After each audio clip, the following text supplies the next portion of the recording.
Amén. Pero con el mucho pueblo que está aquí vamos a alabar y bendecir el nombre del Señor. Así que le damos gracias a Dios. Bendiga a aquel que está a un lado suyo. Y bueno, vamos a la palabra del Señor. Le voy a invitar que vaya conmigo al Evangelio de San Mateo, capítulo 8. Evangelio de San Mateo, capítulo 8, del verso 28 en adelante. Y hoy vamos a ministrar bajo el tema: ¿cuál es tu elección? Diga conmigo, ¿cuál es tu elección? Sí. Pareciera que nada tiene que ver el tema con eso, pero si me apagan los micrófonos del altar, los otros micrófonos, por favor.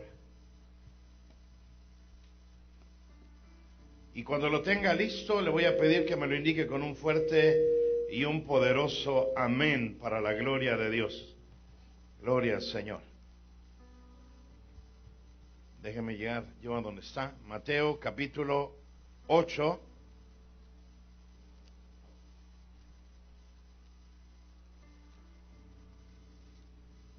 El miércoles pasado hablamos acerca de una predicación en donde hablábamos de estás naufragando. Y hoy también el tema hay un signo de interrogación, ¿verdad? ¿Cuál es tu elección? Y vamos a leer la palabra del Señor. Tiene que ver con el pasaje de los Gadarenos.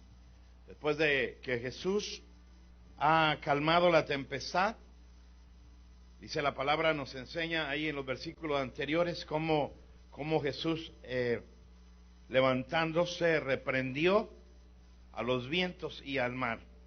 Y una vez que ellos llegan a tierra, y es lo que es el pasaje que vamos a leer, y la palabra del Señor la leemos en el nombre de Él, Hijo y Espíritu Santo.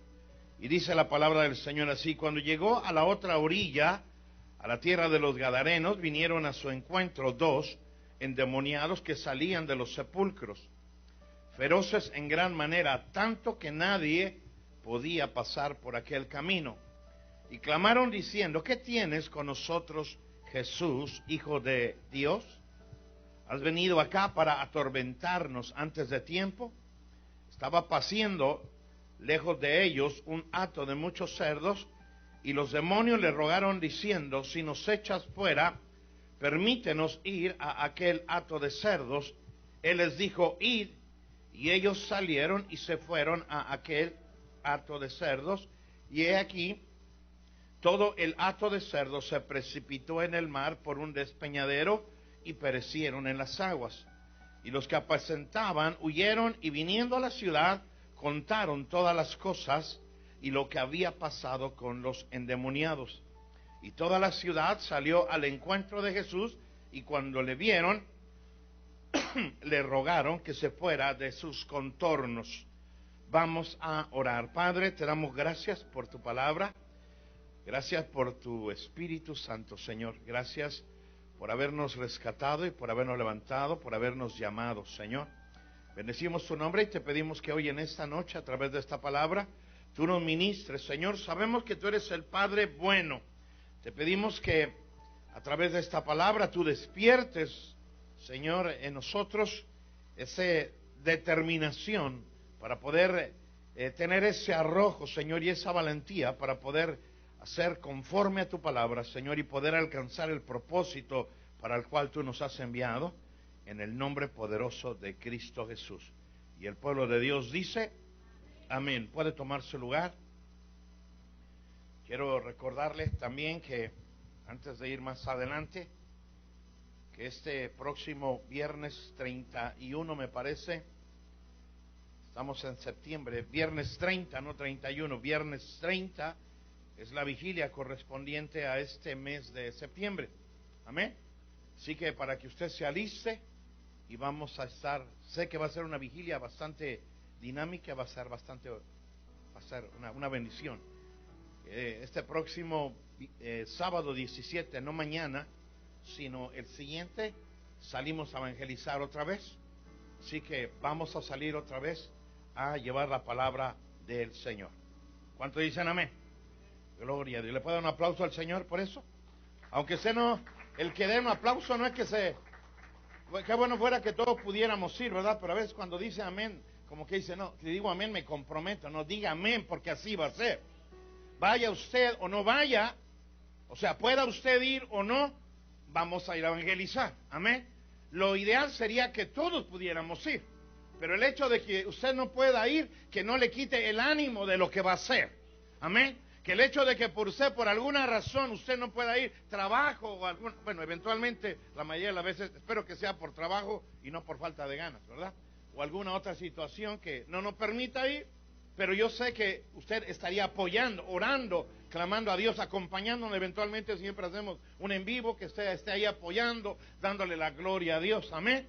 Así que no se entristezca. Cuando hablemos de una actividad, no es que si usted dice amén, ya lo vamos a ver como estoy comprometido. Sabemos que a veces queremos hacerlo y no podemos estar. Pero usted está dándole la gloria a Dios por aquello que se está haciendo, porque habrá alguien que estará trabajando, habrá alguien que estará recibiendo la palabra. Dios estará obrando, amén, a través de aquellos que oramos para que todos podamos ir. Amén. Gloria, es una experiencia bastante extraordinaria el poder hacerlo. Y ojalá y los que no pudieron ir la vez anterior puedan hacerlo ahora. Y ojalá y que los que fueron la vez anterior también puedan ir ahora, ¿verdad? Bueno, pero ahí estamos. Sabemos que uno hacemos una cosa y otro hacemos otra cosa, ¿verdad? No todos son pies, no todos son orejas, pero todos somos parte del cuerpo de Cristo y todos tenemos que estar apoyando. ¿Amén o no amén? Amén, gloria a Dios. Bueno, ahí estamos. Así que le hago de su conocimiento, septiembre 17, evangelismo, septiembre 30, vigilia, amén, gloria a Dios. Y usted lo va a ir viendo ahí en la página de la iglesia. Si usted se está dando cuenta, van saliendo todos los anuncios de los eventos que vamos teniendo, amén. Así que usted ya no se recuerda, puede ir a la página y checarlo ahí los próximos eventos que vamos a tener y van a estar ahí saliendo, espero en Dios. Y compártalo también, compártalo con sus amigos, comparta con aquellas personas que usted ha invitado y que por alguna razón no han venido, para que ellos se den cuenta de lo que se está haciendo en Monte Oreb, amén, y que Dios los pueda ministrar también a través de la palabra. Les comento que me han estado hablando muchas personas pidiéndome información acerca de la iglesia. Así que yo espero que en un abrir y cerrar de ojos vamos a empezar a ver cosas extraordinarias. Amén. Gloria. ¿Cuánto le dan gloria a Dios por eso? Así que seguimos trabajando y seguimos creyendo en lo que Dios va a hacer. Le aviso, próximo mes tenemos un retiro, tenemos encuentro, lo vamos a hacer aquí. La fecha no estoy seguro si va a ser el 15 o el 22 de octubre, pero estamos por confirmarlo. Si es el 15 o el 22 de octubre, pero es en cualquiera de esos 2 días. Así que aparte ese día para que desde buena hora de la mañana, 6:30 de la mañana, usted pueda estar aquí y vamos a terminar por ahí 9 de la noche más o menos. Amén. Gloria a Dios. Amén. Así que, bueno, ahí está usted, lo estamos anotando. A todas las personas que no han tenido un encuentro, nunca han ido, es importante que vayan. Amén. Y nosotros tenemos esa necesidad de crecer, Dios va a obrar en nosotros, va a ser algo, yo sé que hay algunos que han estado en un retiro, esto va a ser, igual es un retiro, pero va a ser algo especial lo que Dios va a hacer en para la gloria del Señor. Mateo capítulo 8, sabemos que ese pasaje también nos habla en el Evangelio de San Marcos y en el Evangelio de San Lucas, nos hace referencia a ese pasaje.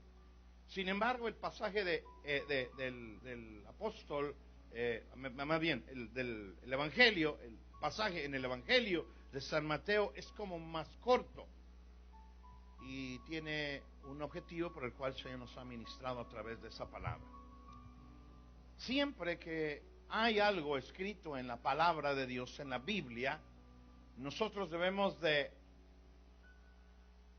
visualizar que hay una intención del Espíritu Santo al haber inspirado esa palabra y que esa palabra quedara escrita. O sea, hay una intención del Espíritu Santo. Entonces, desde luego no podemos perder de vista lo que es obvio, lo que no necesita mucha aplicación, lo que es obvio salta a la vista al leer el pasaje. Pero también hay otras cosas que no están tan a la vista, y es ahí donde el Espíritu Santo nos ayuda a poder entender. Muchas veces, o en algunas ocasiones, cuando leemos el pasaje, entendemos o pensamos que el pasaje se refiere al gadareno. Pero déjeme decirle que el pasaje no se refiere al gadareno. El enfoque del pasaje no está en el gadareno. El enfoque del pasaje no está tampoco en el endemoniado. El enfoque del pasaje tampoco está en los cerdos, tampoco, a donde el Señor envió los demonios. Entonces, vamos a ver entonces a dónde nos enfoca el pasaje. Vamos a ver primero las cosas que son muy obvias, que saltan a la vista, y yo le voy a pedir que me acompañe y vamos a irlo viendo. Capítulo 8, dice la palabra del Señor, el Señor nos habla, y la Escritura nos enseña que va Jesús en el contexto de este pasaje. Nosotros vemos a un Jesús, el cual se levanta de una manera extraordinaria, se levanta con un poder extraordinario, mostrándole a los que iban con él quién era él, el poder que él tiene. De tal manera que los que van con él se sorprenden y dicen, saben quién es, desde luego, saben que es Jesús. Pero ellos se sorprenden al ver la autoridad que él tenía. Ya hablamos de eso un poco este miércoles pasado, pero en el contexto de lo que estamos viendo a un Cristo que se levanta con autoridad. En el verso 29, nosotros algo que vemos y algo que es obvio, dice aquí la palabra del Señor, voy a leer desde el 28, cuando Jesús llega a la orilla, a la tierra de los Gadarenos, vinieron a su encuentro 2 endemoniados que salían de los sepulcros. ¿Cómo llega Jesús? Jesús llega, vea cómo llega Jesús. Jesús llega llega como un vencedor, después de haber calmado la tormenta y haber calmado a las olas.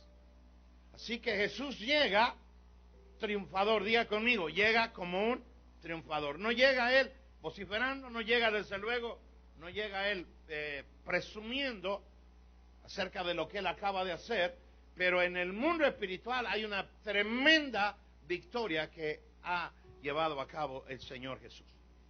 Ahora, cuando llegamos, ve y dice la palabra, mire, dice a él, vienen 2 endemoniados que salían de los sepulcros feroces en gran manera, tanto que nadie podía pasar por aquel camino. Creo que todos entendemos que cuando alguien está poseído, quien habla por esa persona no es la persona en sí, sino es el espíritu que está dentro de él. Así que creo que eso lo entendemos, es algo obvio, ¿verdad? Por eso estamos hablando de las cosas que son obvias. Estamos hablando de 2 personas, y que lo vemos en el contexto de Marcos y lo vemos en el contexto de Lucas, que aunque allá nos habla de un solo endemoniado, hoy no vamos a aclarar el por qué nos dice acá de 2 y nos habla en Marcos y Lucas de 1. Es el mismo pasaje, es el mismo tiempo, es el mismo endemoniado, pero otro día explicaremos por qué aquí nos habla de 2, porque seguramente era más de uno, aunque en Marcos y Lucas solo se refiere a uno, por alguna razón. Pues esos espíritus, esos demonios, algo que nosotros vemos obvio y algo que sabemos es que los demonios saben quién es Jesús, desde luego. En el verso 29 él llega y clama, llega Jesús y ellos vienen a él y le vienen y claman y le dicen, ¿qué tienes con nosotros, Jesús, Hijo de Dios? Cuando leemos el pasaje de Marcos y el pasaje de Lucas, el gadareno, el demonio se refiere a Jesús diciéndole, ¿qué tienes con nosotros, Jesús, Hijo de Dios? Así que algo que nosotros podemos visualizar aquí y poder ver es que ellos saben que Jesús, ese hombre que viene, ese hombre que acaba de descender de esa barca, Ese hombre que viene hacia ellos es Jesús. Y desde luego hay algo extraordinario, que ellos tienen, o mejor dicho, Jesús tiene dominio sobre ellos. Y esa es otra de las cosas que nosotros vamos a ver, que los demonios saben perfectamente que Jesús tiene poder absoluto sobre ellos y que Jesús puede elegir entre echarlos de ese lugar o echarlos en donde el punto es echarlos en ese lugar o en algún otro lugar a donde ellos pudieran ser echados. Cuando nosotros estamos viendo el pasaje y estamos analizando lo que la palabra del Señor nos está hablando, vemos que ciertamente aquí no hay mucho que podamos nosotros escudriñar en ese sentido. Estamos hablando de cosas que son muy obvias.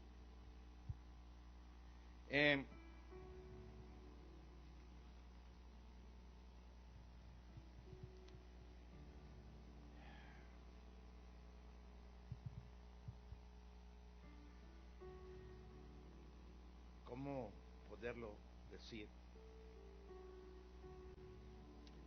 Vamos a decirlo de esta manera. Si bien es cierto que los demonios en cuestión, estos demonios que nosotros sabemos que no era uno solo, en el pasaje de Marcos y Lucas, cuando el Señor le pregunta ¿quién eres tú? Y le dice somos muchos, mi nombre es Legión. ¿Quién eres tú? Mi nombre es Legión, porque somos muchos. Y cuando ellos se presentan delante de Jesús, algo que podemos y debemos de ver es que ellos no vienen delante de Jesús con el propósito de negociar con Jesús. Ellos vienen hacia Jesús porque ellos saben la autoridad que Jesús tiene sobre ellos. Y lo primero que ellos le dicen a Jesús, mire lo que le dice, le están diciendo a él: Jesús, hijo de David, ¿has venido para atormentarnos antes de tiempo? Porque ellos saben que el destino final de ellos es ser atormentados por la eternidad. Ellos saben que el final de ellos, cuando el Señor venga y establezca ese día, en el gran día del Señor, todos los espíritus, todos los demonios van a ir hacia un lugar en específico. Y específicamente en ese lugar van a ser precisamente atormentados. Ahora, Jesús no viene a atormentarlos realmente, pero ellos cuando se presentan delante de Jesús, ellos se anteponen o se anticipan a lo que Jesús pueda estar haciendo o pretenda querer hacer. Desde luego, entendemos y sabemos que los demonios no conocen lo que la persona piensa y no saben lo que va a suceder. Sin embargo, nosotros podemos verlo, y la Biblia es evidencia acerca de eso, que Jesús sabe lo que va a pasar, que Jesús sabe lo que la gente está pensando, que Jesús sabe cuál es nuestro destino. El Señor ya sabe a dónde vamos a llegar usted y yo. El Señor ya sabe si usted y yo vamos a ir al cielo, porque Él conoce nuestro corazón y sabe lo que hay en nuestro corazón. Así que el Señor no es que Él nos mande, pero Él sabe hacia dónde, qué va a suceder en el futuro y quién va a estar dónde en el futuro. Por eso es que el Señor está queriendo también hablarnos, como dice la palabra, siempre a tiempo y afuera de tiempo. Así que cuando ellos vienen, no vienen con el deseo o con la intención de sentarse a negociar con Jesús y poder hablar con Él y pelear. ¿Sabe qué? Pues sí nos vamos, pero vamos a hacerlo de esta manera. No, ellos vienen con esa intención, reconociendo el señorío de Jesús, sabiendo que si Jesús ha aparecido, es porque algo va a suceder con ellos. Vean, no es que Jesús haya ido a buscarlos, sino ellos se entienden, ellos en lo espiritual, ellos están reconociendo lo que está sucediendo. Hablábamos el miércoles anterior y decíamos que todo lo que vimos en cuanto a la tormenta, en cuanto a la tempestad que se levantó y las olas, apuntaba a que el enemigo podía estar detrás de esa tormenta, queriendo acabar ahí en medio del mar, en esa barca, con Jesús y con los discípulos. Jesús, el autor del Evangelio, y los discípulos, que eran los 12 hombres que Dios había escogido para predicar precisamente el Evangelio. Muerto Jesús, muertos los discípulos, se acababa el problema para Satanás. Pero el Señor, con autoridad, Él reprende. La Biblia no nos dice que solamente Él calma el viento y la tempestad, sino Él reprende. Él somete a la tempestad y somete al mar. Y dice la palabra que en ese preciso momento la tormenta se detiene y el mar se aquieta, porque eso es una evidencia de quién es el Señor sobre todas las cosas. ¿Estamos ahí? ¿Lo podemos visualizar de esa manera? Si ellos no pueden venir y cuestionar las decisiones de Jesús. Ellos saben que si Jesús decide algo, ellos van a tener que obedecerlo, porque es algo que los demonios, a pesar de las circunstancias que nosotros veamos, sabemos que cuando Jesús da una palabra, ellos se tienen que someter y tienen que obedecer. ¿Cuántos están de acuerdo conmigo? Entonces no pueden ellos en ese momento cuestionar las decisiones del Hijo del Dios Altísimo. No pueden hacerlo. Sino ellos también saben que en el futuro ellos serán llamados para entrar en un tormento eterno. Por eso es que cuando se le aparece Jesús a ellos, ellos dicen: ¿has venido para atormentarnos antes de tiempo? Ahora, desde luego, no son las personas las que están hablando, porque todos entendemos que Jesús no atormenta a las personas. Ninguna persona que venga a Jesús va a sentirse atormentado, sino más bien va a sentirse gozoso, va a sentirse libre, va a sentirse en paz. Nunca se sentirá atormentado. No así los espíritus, ¿verdad? Ellos se sintieron abrumados por la presencia, por la santidad, por el poder y la autoridad de Cristo Jesús. Así que cuando nosotros vemos este pasaje y nosotros estamos viendo, entonces vemos que este pasaje no se trata de, no hace énfasis en el endemoniado, no hace énfasis en los gadarenos y no hace énfasis en los cerdos a donde los espíritus fueron enviados, sino el pasaje nos va a hacer énfasis en ver a Jesús como el Hijo de Dios. El énfasis de este pasaje, el enfoque de este pasaje, lo importante de este pasaje es que se trata de Jesús no visto como hombre, sino visto como el Hijo de Dios. Vean, ellos se refieren el Hijo de Dios, el Hijo de Dios todopoderoso hecho carne. O sea, nos estamos refiriendo a la segunda persona de la Trinidad, el Dios todopoderoso. ¿Se imagina?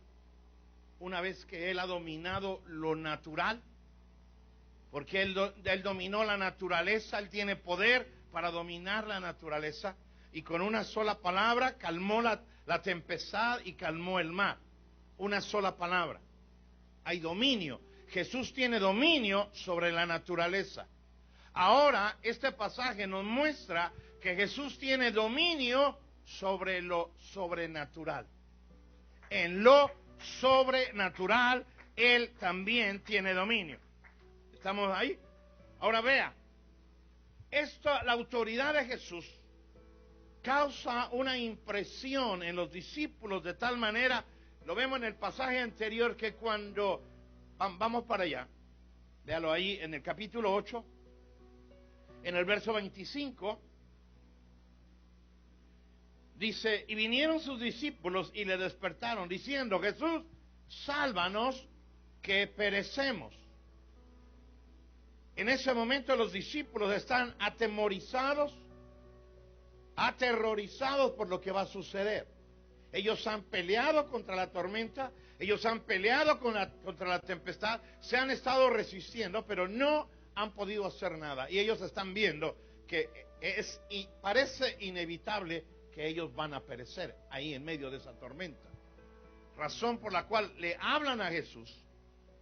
Y Jesús dice ahí, verso 27, dice, verso 26, y les dijo: ¿por qué teméis, hombres de poca fe? Entonces, levantándose, reprendió a los vientos y al mar, y se hizo grande bonanza. En un instante, quietud. El mar estaba embravecido, pero al hablar Jesús, el mar se calma. Debe ser impresionante. Yo supongo, me imagino, que ellos debieron haber estado como en medio de un huracán. Se ha de haber levantado una tormenta, como una tormenta huracanada con tremendo vientos, tremendas olas. Y ellos debieron haber estado pensando que iban a perecer, asustados. Pero cuando Jesús habla y todo viene a la calma, dice el verso 27, y los hombres se maravillaron diciendo, ¿qué hombre es este que aún los vientos y el mar le obedecen? Así que cuando Jesús calma la tormenta, los discípulos quedaron más atemorizados de haber entendido quién es el que estaba con ellos, que Jesús era el Hijo de Dios. Se atormentaron más de poderse dar cuenta quién era Jesús que de la tormenta misma. En lugar de que brincaran y les diera gusto, ellos se atemorizan de saber quién era ese hombre, lo que él había hecho. Entonces, ¿por qué pudiéramos pensar, tal vez podemos no entenderlo nosotros? Porque nuestra manera de pensar es un poquito diferente de la manera de ellos. Recordemos que los acompañantes de Jesús eran judíos y que desde que ellos eran pequeños eran instruidos en la palabra de Dios. Recordemos que no había venido Jesús.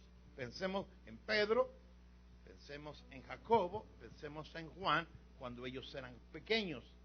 Cuando ellos comienzan a ir a la sinagoga y comienzan a hablarles de la Escritura y comienzan a ministrarles acerca de aquel que va a venir, del Mesías. Y le voy a invitar que vaya conmigo al Salmo 107 para que podamos tener una idea de lo que ellos pudieron haber escuchado, o ciertamente ellos debieron de haber escuchado durante algunos años o por algunos años anteriores a que ellos pudieran incluso conocer a Jesús. Y cuando ellos iban a la sinagoga,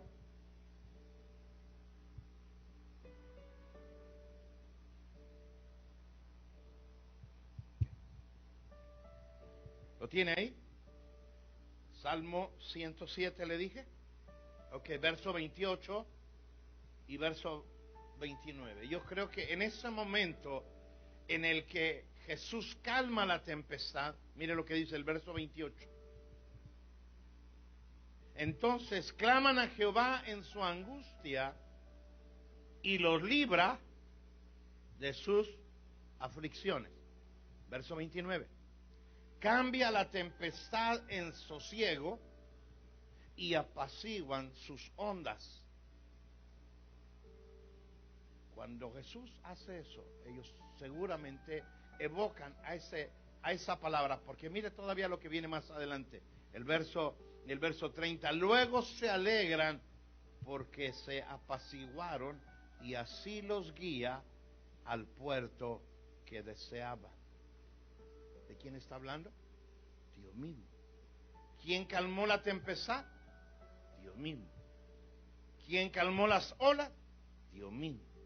¿Quién fue el que se hizo bonanza? El que hizo esa bonanza no solamente era Jesús, un profeta que podía sanar, que podía hablar, que traía un mensaje, sino ahora es Dios mismo. Ellos conocían la palabra de Dios. Así que en ese momento, el poder saber que ese hombre que está ahí, el reconocer, el tener la revelación de que aquel que estaba ahí, y qué cosas habrán pasado por su mente.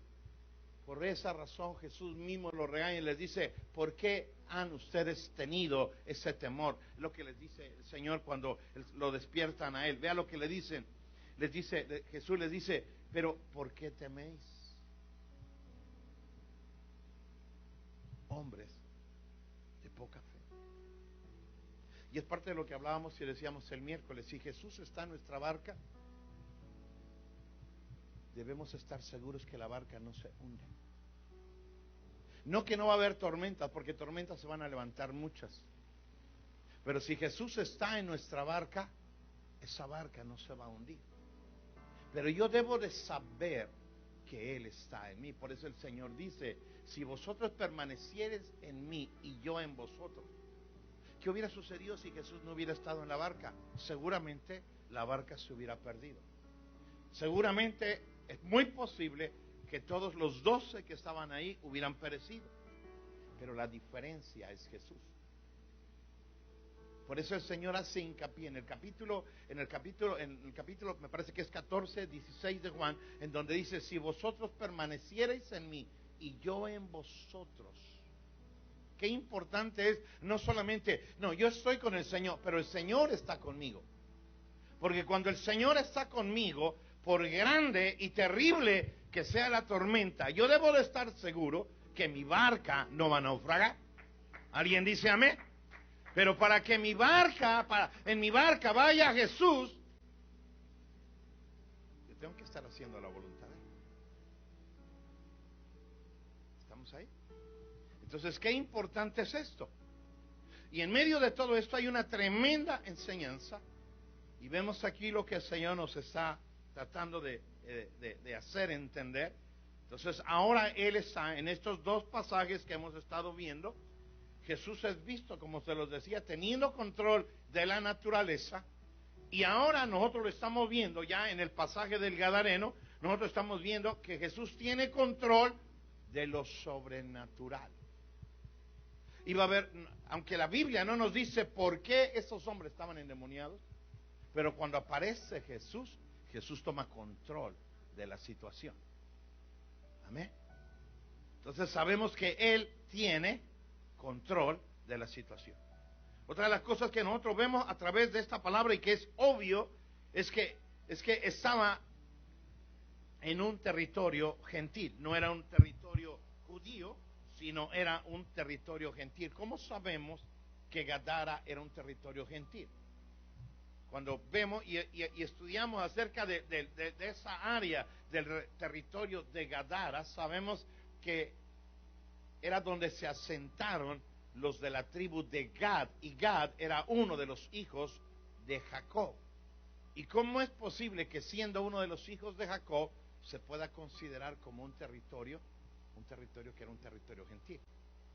Cuando vamos a la palabra y cuando sabemos que esa tribu que se quedó en esa parte de ahí sin cruzar el Jordán, antes de entrar a la tierra prometida, se quedaron en esa tierra y se corrompieron, se alejaron de Dios, contaminaron su corazón adorando a otros dioses y se hicieron ellos paganos.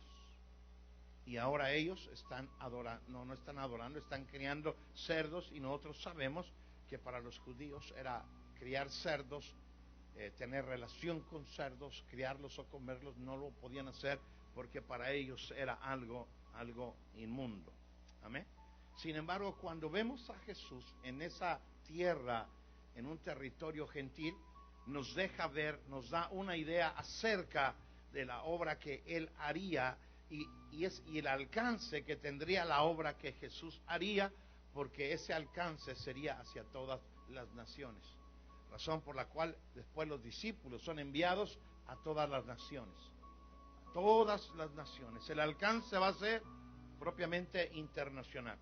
La única condición va a ser para aquellos que creyeran en Él, y dice la palabra, y lo vemos en Apocalipsis y lo vemos en algunos otros libros, de toda tribu, lengua y nación. Así que no hay excepción de persona, la Biblia lo dice, sino que Dios le da la oportunidad a todos de poder creer en Él. Amén. Ok. Vemos también algo que era una cantidad grande de cerdos, y aunque Mateo no nos dice la cantidad, pero Marcos nos dice que eran como 2,000 cerdos. Esto nos señala la magnitud de la esclavitud en la que estaban esos gadarenos.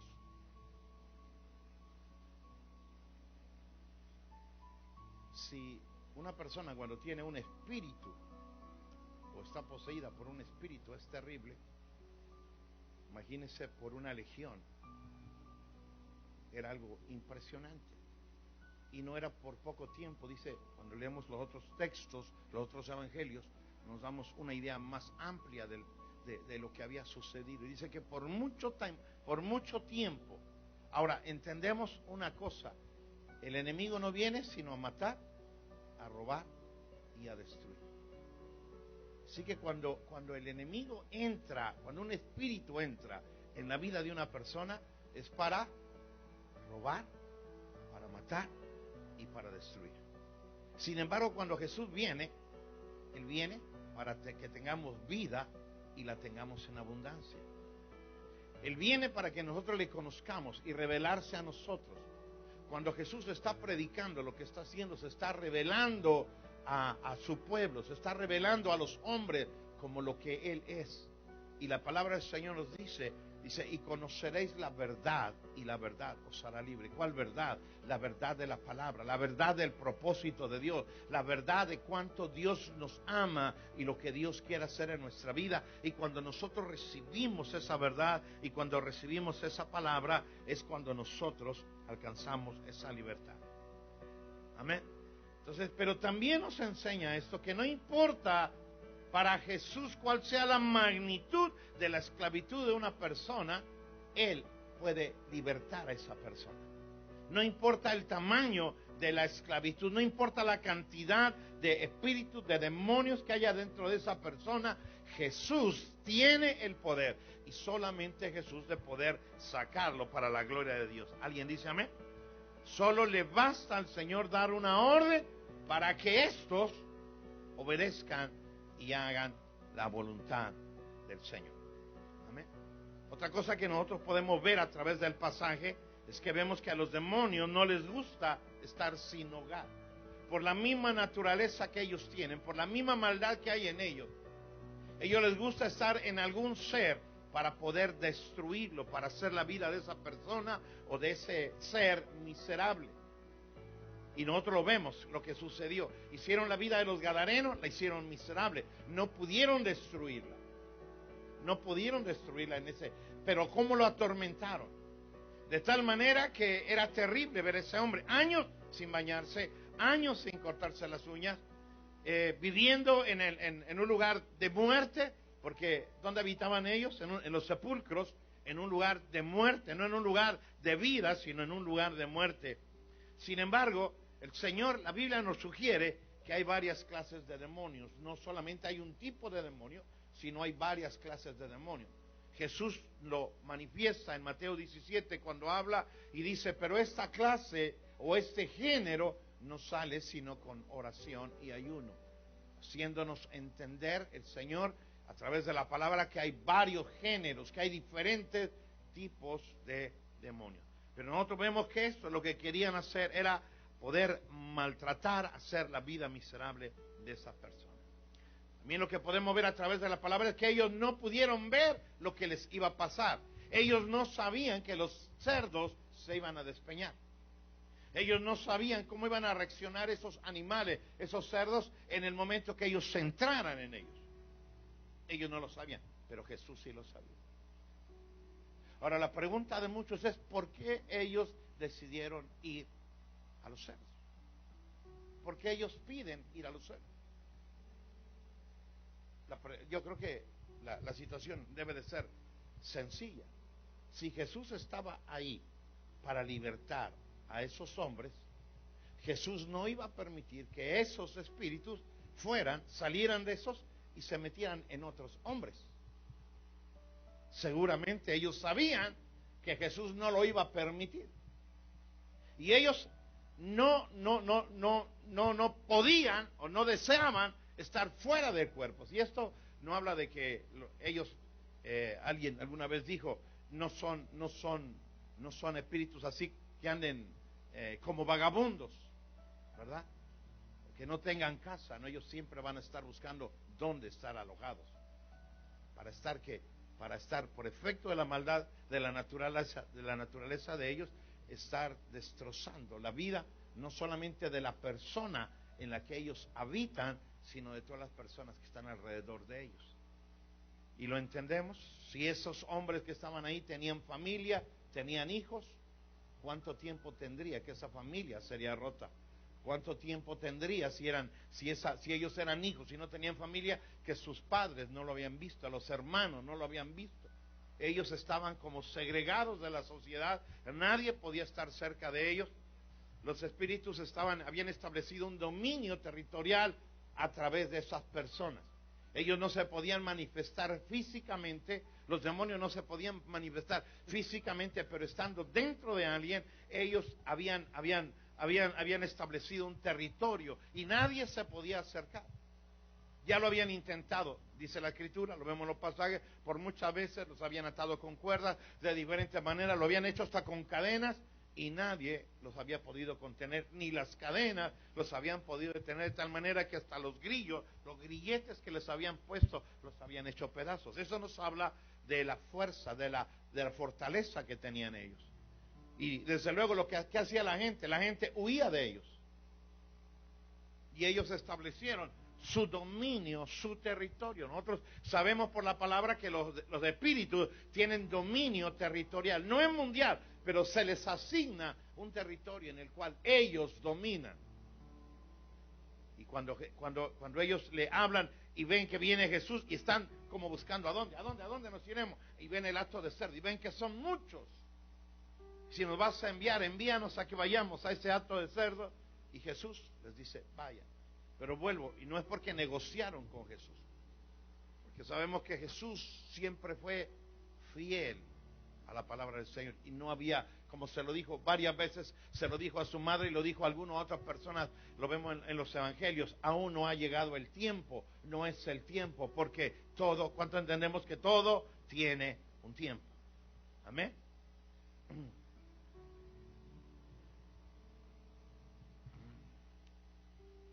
Así que cuando vemos este pasaje concluyendo, vamos a ir cerrando, entonces ¿de qué se trata el pasaje? Entonces? ¿Y cuál es la historia de este pasaje, verdad? Pues lo significativo de este pasaje es poder entender que Jesús es Dios todopoderoso, que tiene dominio sobre lo natural y tiene dominio sobre lo sobrenatural también. Amén. Pero también es muy significativo que en este pasaje que el Señor nos muestra un principio universal en el cual Dios nos muestra que, o podemos ver a través de la palabra, que el Señor tiene una ley moral, o que hay la ley moral de Dios, en la cual Él espera que nosotros escuchemos, entendamos, creamos y obedezcamos. Díganlo conmigo: escuchar, entender, creer y obedecer. Así que cuando vemos este pasaje, y como yo le decía al principio, siempre hay una intención del Espíritu Santo al poder inspirar un pasaje. Y lo que podemos ver a través de eso es que Dios espera que veamos este pasaje no solo como una anécdota en donde vemos, oh, qué tremendo lo que Jesús hizo. Oh, qué tremendo lo que sucedió. Mira, pasaron estos cerdos, y esos cerdos se despeñaron y se murieron. No es solamente que lo conozcamos, sino realmente lo sobresaliente de esto viene en los dos últimos pasajes, o en los dos últimos versículos del pasaje. Yo le voy a invitar que vaya conmigo y vamos a leer los dos últimos versos del pasaje, y esto es increíble. ¿Lo tiene ahí? Verso 33. Sí, estoy correcto, ¿verdad? Entonces vemos en el verso 32, dice: salieron y el hato se precipitó en el mar por un despeñadero y perecieron en las aguas. Finalmente, esos espíritus se fueron al abismo. Finalmente se fueron. ¿Por qué? Porque Jesús no iba a permitir que aquellos que habían hecho tanto daño a esos hombres anduvieran libres. ¿Me explico? Y ahí es donde nosotros vemos el principio de Dios. Él no tendrá por inocente al culpable, y no lo iba a dejar que estuviera en libertad con todo el daño que habían tenido. ¿Estamos claros? Entonces vea la tremenda visión y sabiduría que Dios tiene, y vemos la limitación que los demonios tuvieron. Verso 33. Y los que los apacentaban huyeron y vinieron a la ciudad, y viniendo a la ciudad contaron todas las cosas y lo que había pasado, no con los cerdos, no con los demonios, sino con los endemoniados.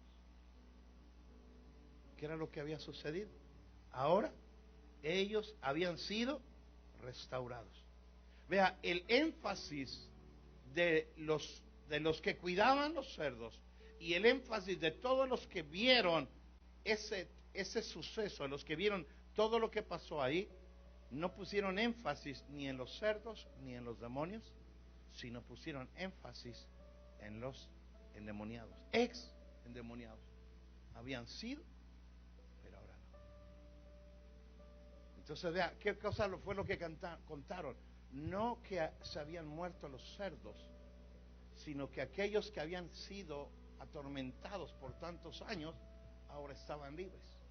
Lo vemos en los pasajes de Marcos y de Lucas, que aquel que había estado endemoniado, ahora estaba en su cabal juicio, vestido. Y nosotros vemos además después que quería servir a Jesús. O sea, cosa tremenda lo que había sucedido. Pero vea el verso 34. Bueno, antes de ir allá, ¿cómo deberíamos estar?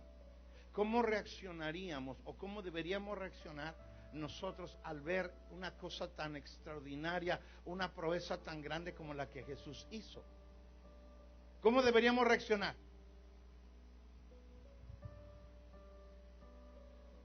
¿Tristes? ¿Enojados?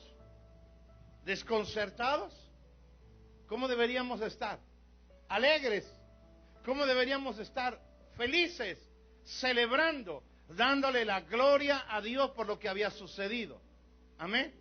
¿Por qué? Porque un padre se iba a reencontrar con la familia, porque un hermano iba a poder abrazar a sus hermanos, porque un hijo iba a poder ser abrazado por su padre o por su madre, porque alguien que estaba completamente enloquecido ahora estaba en cabal juicio, porque Dios había libertado, había sanado, había restaurado, había vuelto a la normalidad a alguien que había estado atormentado. Y ahora viene el Señor y el Señor lo liberta. Y las personas, eso es lo que ellos resaltan en cierta manera, pero ¿cómo reaccionan? Verso 34 dice, y toda la ciudad salió al encuentro de Jesús. Y cuando le vieron,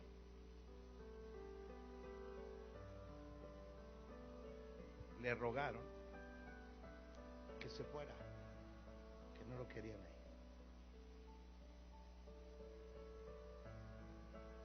Eso es lo importante de este pasaje. Eso es realmente lo importante de este pasaje. Que cuando debieron de haber estado agradecidos y darle gloria a Dios y glorificar a Dios, le dijeron, no te queremos en este lugar. ¿Usted cree que no había más endemoniados en Gadara? ¿Usted cree que no había enfermos en Gadara? ¿Usted cree que no había ciegos, cojos, mudos? Jesús anduvo aún resucitando muertos. ¿Usted cree que no había muertos en Gadara? Seguramente sí. Pero cuando ellos vieron lo que el Señor había hecho, para ellos fue algo extraordinario, ¿sí? El Hijo del Dios Altísimo estaba con ellos, ellos no lo entendieron. Y si lo entendieron, no les importó. ¿Quién era Él? El gran libertador. ¿Cuántos dicen amén? Y ese gran libertador se manifestó con todo su poder. El viento y el mar le obedecen, los espíritus le obedecen. Pero ellos le dicen, no te queremos. Vete, vete, no te queremos. Vea que la gente hace énfasis en la sanidad, en la restauración y en la liberación de los endemoniados. ¿Me estoy explicando? Pero la reacción de ellos es, Jesús, no te queremos. No te queremos aquí. Después de esa manifestación buena, ¿había hecho bien Jesús? ¿Había hecho algo bien? ¿Había hecho algo bueno? ¿Era bueno para ellos? Sin embargo, le dijeron, no, te queremos más. Le dijeron, vete. Concluimos. Cuando veía yo esta conclusión y veíamos esto, por eso el título se llama ¿y tú qué vas a decidir? Porque ellos decidieron que Jesús se fuera. Jesús había llegado y seguramente Jesús hubiera podido seguir, seguramente. ¿Por qué se retiró Jesús? Porque le dijeron, algunos pensarán, pero Jesús ya sabía que eso iba a suceder. Jesús conoce nuestros corazones, ¿verdad? Sin embargo, si lo hubieran llamado, y lo vemos a través de la Escritura, Jairo llamó a Jesús y Jesús fue. Y vemos a través de la Escritura que cuando a Jesús lo llamaban para ir a algún lugar, Jesús iba y sanaba y hacía cosas, y hacía obra, y hacía bienes, y hacía cosas extraordinarias. ¿Cuántos dicen amén? ¿Por qué le dijeron a Jesús que se fuera? Porque la restauración de los endemoniados no fue lo único que sucedió ahí. Ciertamente. Estamos viendo la liberación, la sanidad, la restauración de ellos. No fue lo único que sucedió. Este evento Dios lo diseñó para hacer una prueba que muchas veces nosotros todos en algún momento de nuestra vida vamos a tener que presentar delante de Dios.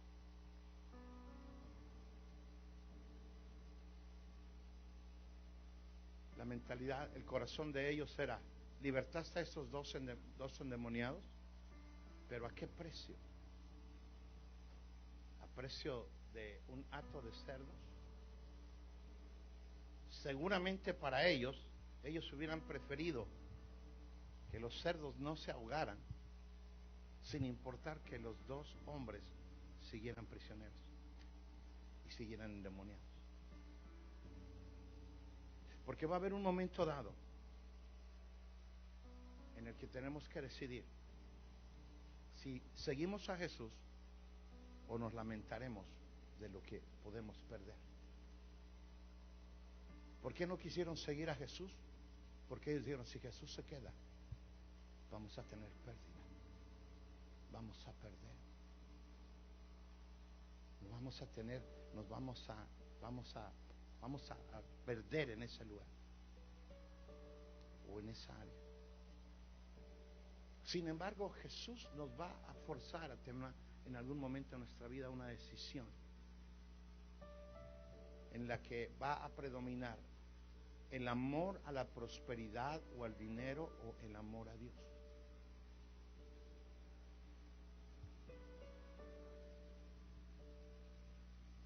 El amor al dinero, la prosperidad.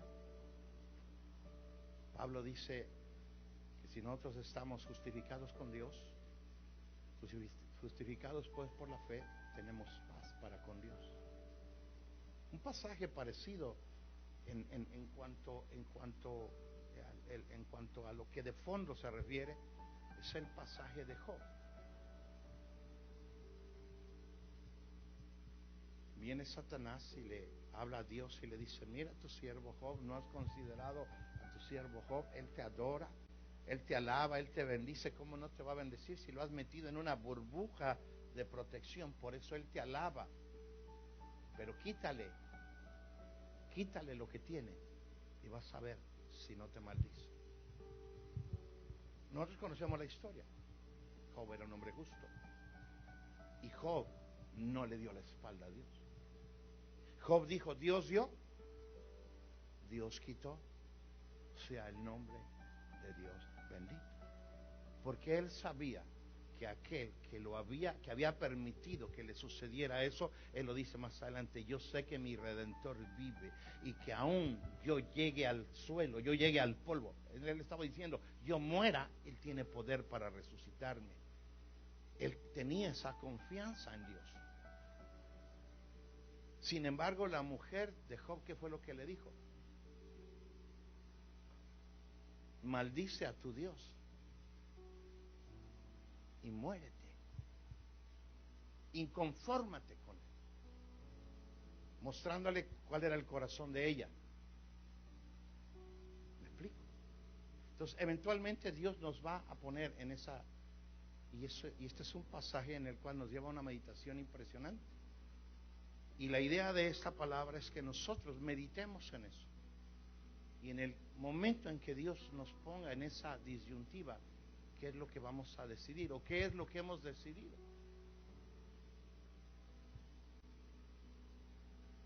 Dice Pablo, justificados pues por la fe, esto es creyendo en Jesús, tenemos paz para con Dios. Amén. Si no hay paz con Dios, estamos sujetos a la ira de Dios. Y la Biblia dice que cosa tremenda es caer en las manos de un Dios vivo. Porque la ira de Dios se va a manifestar y va a venir sobre los hijos de desobediencia, lo que Pablo nos enseña también. Amén. Lo terrible es que ellos hubieran preferido, al final de la reflexión, que aquellos hombres hubieran permanecido poseídos, pero que nunca se hubieran perdido esos dos big cerdos. ¿Por qué no se ponen sobre sus pies?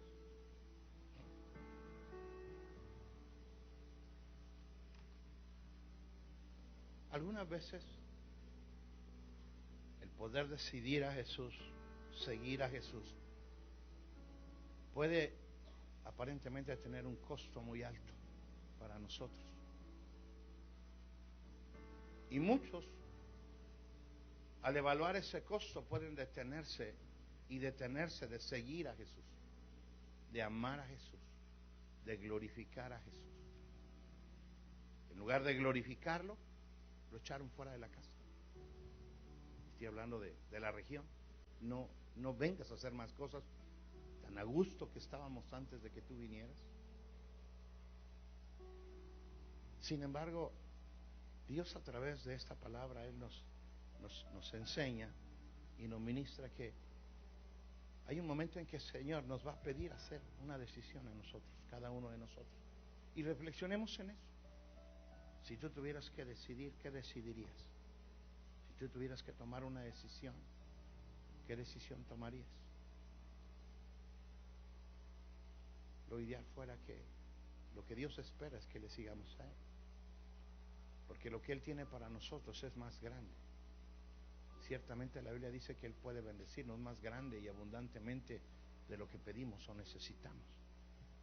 La palabra del Señor nos enseña. Algunas personas tienen miedo de seguir a Jesús porque a veces pareciera que va a representar una pérdida, porque pierdo, porque voy a perder. Pero la palabra del Señor nos enseña que si nosotros buscamos la justicia de Dios, ¿y qué es la justicia de Dios? Es obedecerle a Él. Cuando la Biblia nos habla de la justicia de Dios, es su palabra y caminar en su palabra. El justo es el que camina en la palabra de Dios. Ese es el justo. Ese es el justo. Si nosotros buscamos primeramente el reino de Dios y su justicia divina, todas las demás cosas vendrán por añadidura. Pero el enemigo nos sopla al oído, ¿verdad? Y nos hace ver las cosas de una manera diferente, como si fuéramos a perder, como si el Señor nos fuera a despojar, sin darnos cuenta que lo que Dios tiene preparado para nosotros es mucho más grande de lo que nosotros podemos imaginar. Y dice la palabra del Señor, no solamente en este siglo, sino en el siglo venidero, en donde no van a ser 20, 30 años, no van a ser 60 años, va a ser toda una eternidad en la presencia de Él, disfrutando de lo que Él tiene para nosotros, para la gloria de su nombre. Cierra tus ojos ahí por un instante. Señor, te damos gracias por tu palabra, porque a través de ella, Señor, tú nos ministras, Señor, y nos haces visualizar las cosas de una manera diferente, Señor. Gracias porque, Señor, a través de tu palabra podemos ver, Señor, que tú eres grande, poderoso, que tú tienes dominio sobre todas las cosas, amado Dios. Ayúdanos, Padre eterno, a poder permanecer en ti. Señor, ayúdanos, Señor, a no dudar del llamado que tú nos has dado. Señor, ayúdanos, Señor, a no dudar de ese propósito que tienes para nuestras vidas, Señor, sino que podamos conocerte cada día más profundamente, porque ese es el anhelo, ese es el deseo del Señor, que a través de la palabra le conozcamos a Él y podamos confiar. Por eso de esa manera Jesús le dijo a los discípulos: ¿por qué tuvieron miedo? ¿Por qué temen, hombres de poca fe? Si yo estoy con ustedes, nada va a suceder. ¿Sabes? Cuando el Señor está contigo, no debes de tener miedo de las cosas que van a venir. Cuando tú estás seguro, tu corazón está puesto en Él y tu corazón está dispuesto a hacer la voluntad de Él, no debes de tener temor de las cosas que van a venir, porque por grande que sea la tormenta y por grandes que sean las olas que se levanten, Dios va a tener control de cada situación para la gloria de su nombre. Otra de las cosas que el Señor nos enseña a través de la palabra, que por grande que sea la cadena, el lazo que el enemigo haya puesto o quiera poner sobre alguien, no hay nada que Cristo Jesús no pueda quebrantar. Él dice: el Espíritu del Señor está sobre mí, por cuanto me ungió Jehová y me envió a dar libertad a los cautivos. Y el Señor tiene poder para liberar, para sanar, para restaurar, para bendecirnos de una manera extraordinaria. Pero lo que Él anhela, lo que Él espera, es que, así como lo dijo el Señor en la oración del Padre Nuestro, diariamente estemos dependiendo de Él. Señor, hoy quiero depender de ti. Hoy quiero estar conectado contigo, Señor. Hoy quiero estar pendiente de lo que tú estás haciendo. Hoy quiero que mi oído esté abierto, Señor, para lo que tú quieres que yo haga. En el área donde me desenvuelvo, porque tú te vas a tener que seguir desenvolviendo en esa área donde tú vas a estar. Pero ahora vas a estar con un oído pendiente, con un corazón dispuesto para lo que Dios quiere hacer, y vamos a ser sensibles para poder obedecer la voluntad de Él para la gloria de su nombre. Señor, líbranos de ser como aquellos gadarenos que, aun viendo tu gloria, Señor, y viendo los milagros que tú hiciste, la obra grande que tú hiciste, ellos te echaron fuera de su territorio, Señor. Ahora nosotros te decimos: Señor, permanece en mí, Señor. Yo quiero permanecer en ti. ¿Cuántos le pueden decir hoy en esta noche al Señor: Señor, yo quiero permanecer en ti? Y lo más importante, Señor, que tú permanezcas en mí, porque yo entiendo que si yo permanezco en ti y tú permaneces en mí, no habrá tormenta, no habrá situación contraria, Señor, que tú no puedas poner en calma, Señor, para la gloria de tu nombre. No habrá espíritu maligno que se pueda levantar en contra mía, porque tú estás conmigo, Señor, para la gloria de tu nombre. Ayúdame a permanecer en ti. Dígale al Señor, ore al Señor y dígale: Señor, ayúdame a permanecer en ti.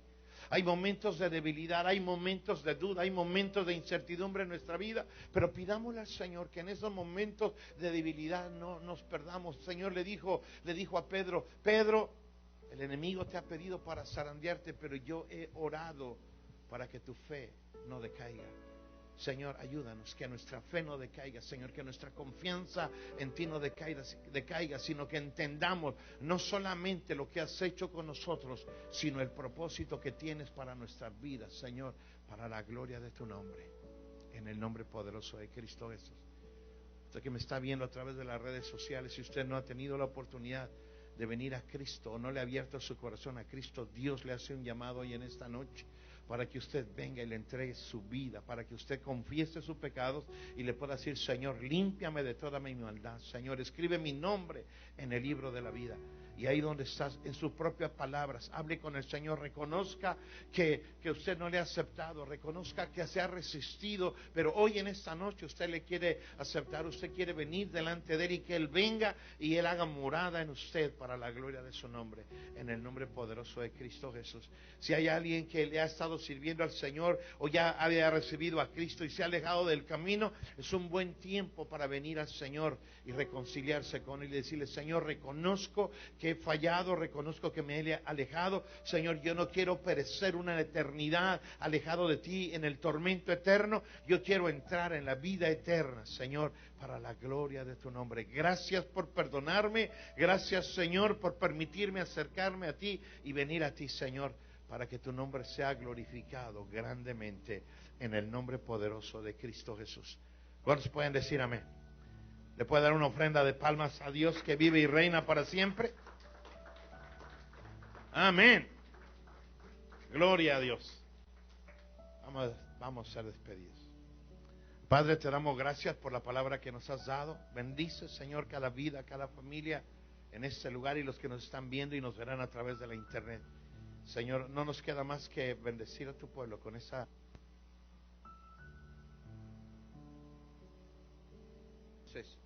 Jehová te bendiga y te guarde. Jehová haga resplandecer su rostro sobre ti y ponga en ti paz. Que Jehová alce su rostro sobre ti y tenga de ti misericordia. Y que la gracia, la unción de su Santo Espíritu esté sobre ti, tu casa, tu familia, para la gloria de Dios en Cristo Jesús. Y el pueblo de Dios dice, Dios le bendiga rica y abundantemente.